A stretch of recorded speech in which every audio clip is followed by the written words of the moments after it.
빨간 딱 붙이면 굉장히 심리적 압박이 큽니다.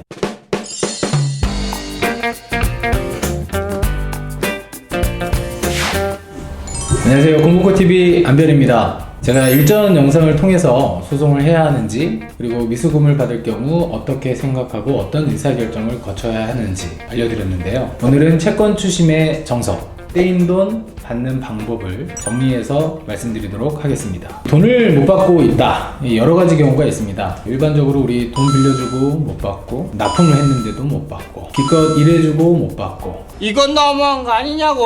이렇게 받을 돈이 있는데 못 받고 있다. 이때 가장 먼저 생각해 보셔야 하는 게, 내가 과연 법으로도 돈을 받을 수 있는지, 이겁니다. 예전에는 변호사한테 다 물어봐야 알았잖아요. 근데 요새 인터넷 서칭 조금만 해보셔도 금방 아실 수 있고요. 또 내가 처한 상황이 조금씩 다 다르실 수 있습니다. 이를테면 계약서는 잘 작성했는지, 또 증거들을 잘 확보하고 있는지, 여러 가지 문제가 있는데, 이럴 땐 네이버 지식인에게 물어보셔도 되고요. 요새는 로또, 이것도 괜찮은 플랫폼인 것 같아요. 하면님, 저희 공복고 오픈챗도 있잖아요.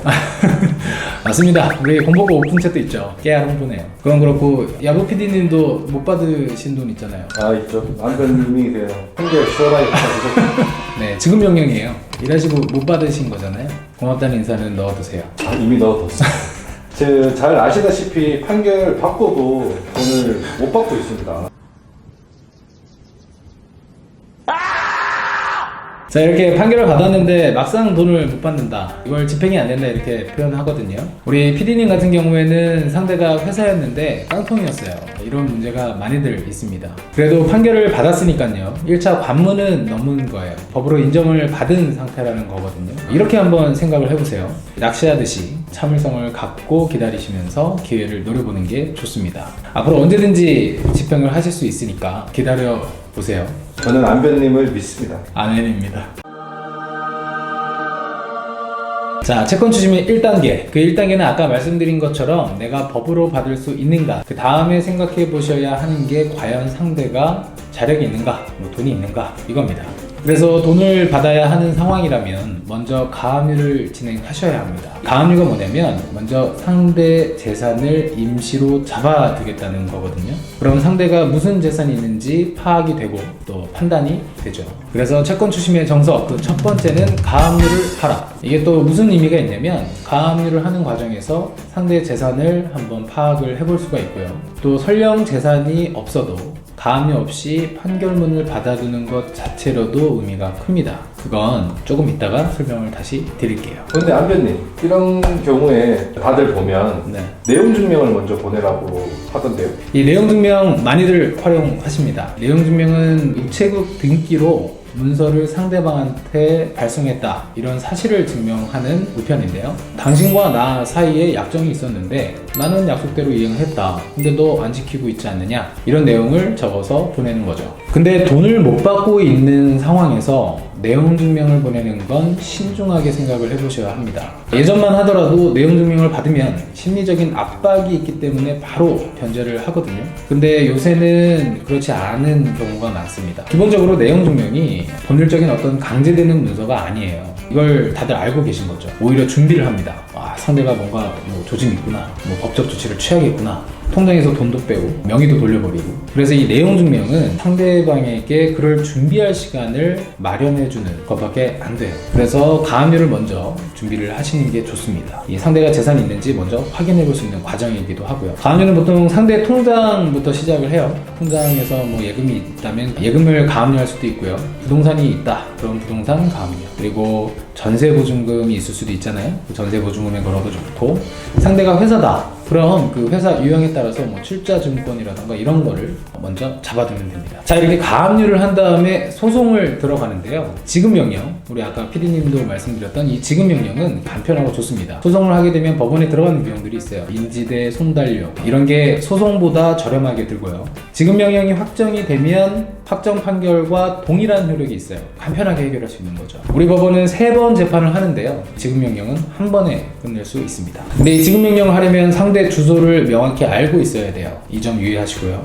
이런 상황이 아니라면 또 지급명령 신청을 했는데 상대가 이의하거나 주소가 명확하지 않으면 그대로 민사소송으로 진행하게 됩니다. 그리고 법적 조력을 잘 받아서 판결을 받으면 되죠. 근데 안배님 그 네. 판결을 받아도 상대가 돈을 주지 않을 수 있잖아요.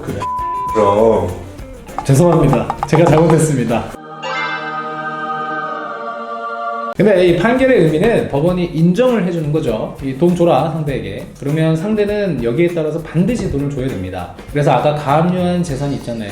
그 재산을 바로 집행하면 됩니다. 근데 우리 PD님처럼 돈을 못 받는 경우가 있을 수 있죠. 그렇다 하더라도 소송을 제기해서 판결문을 받아놔야 됩니다. 왜냐면 이 사람 일이 어떻게 될지 모르거든요. 그리고 또 소멸시효라는 게 있어서 미리 판결문을 받아두지 않으면 나중에 권한이 사라져버려요. 그러면 나중에 받을 수 있는 상황에서도 못 받을 수가 있겠죠. 그리고 판결문을 받아 놓으면 다양한 방법을 강구해 볼 수가 있습니다. 귀찮아하지 마시고 받아두세요. 일부라도 변제받을 수 있는 상황이 될 수가 있죠. 다행히 집행할 재산이 있다. 이거 꼼꼼히 살펴보세요. 아까 가압류 재산이랑 같습니다. 우리가 추심할 수 있는 대상 재산이 뭐가 있냐면 통장, 그다음에 부동산, 유체동산. 이 유체동산 같은 경우에는 이 빨간 단지 딱 붙이는 겁니다. 그리고 각종 보증금이 있을 수 있고요. 상대방이 자동차를 가지고 있다. 그럼 자동차를 압류해서 이걸 처분해갖고 받는 돈을 채권 변제, 돈을 갚는 데 내가 사용할 수가 있죠. 그리고 회원권, 그리고 상대방의 급여나 각종 증권이나 보험에도 추심을 할 수가 있습니다. 좀 특별했던 경험이 상대가 수십억대 재산을 가지고 있는데 자식 명의로 된 재산이 하나도 없어요. 근데 마침 아들이 결혼을 하는 거예요.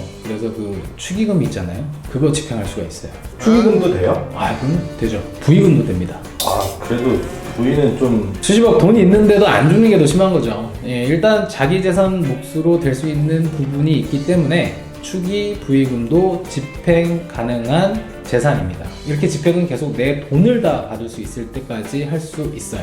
대표적인 게 아까 말씀드렸던 유체동산 압류입니다. 이거 굉장히 심리적 압박이 큽니다. 이 빨간 딱딱 붙이면 마땅히 집행할 재산이 없어요. 그러면 좋은 제도가 있습니다. 재산 명시 그리고 재산조회 신청을 하는 겁니다. 내가 받을 돈이 있으니까 그리고 판결문도 받아놨겠다. 너 재산이 뭐 있는지 한번 말해봐. 이런 절차인데요. 여기서 거짓말을 하게 되면 처벌을 받습니다. 심리적인 압박이 상당하죠.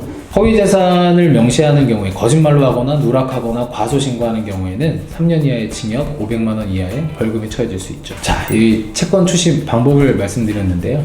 여기서 질문을 많이 주시는 게 상대방을 사기죄로 고소할 수 있느냐 이겁니다. 상대가 자력이 없는 경우에 이렇게 사기죄로 고소하더라도 받을 수 있지 않느냐. 근데 먼저 사기죄가 될 수 있는지 사안마다 다르기 때문에 먼저 한번 고심을 해보셔야 돼요. 상대가 과연 기망행위, 속인행위가 있었는지를 법적 조력을 받고 판단을 해보셔야 됩니다. 뭐 이를테면 이런 거예요. 애초부터 변제 능력이나 변제 의사가 없이 나한테 돈을 가져갔다거나 일을 시켰다거나 이걸 엄밀히 살펴볼 필요가 있습니다. 그러니까 형사적으로 처벌을 받을 위기에 처하면 당연히 합의금이든 어떻게든 돈을 가져올 텐데요. 수사 절차가 시일이 굉장히 많이 걸릴 가능성이 있어요. 그리고 아까 말씀드린 것과 같이 사기죄가 성립이 되지 않으면 오히려 역공을 당하기 십상이기 때문에 반드시 먼저 상담을 거친 이후에 진행을 하시기를 바랍니다. 여기까지 채권 추심의 정석 알아보았습니다.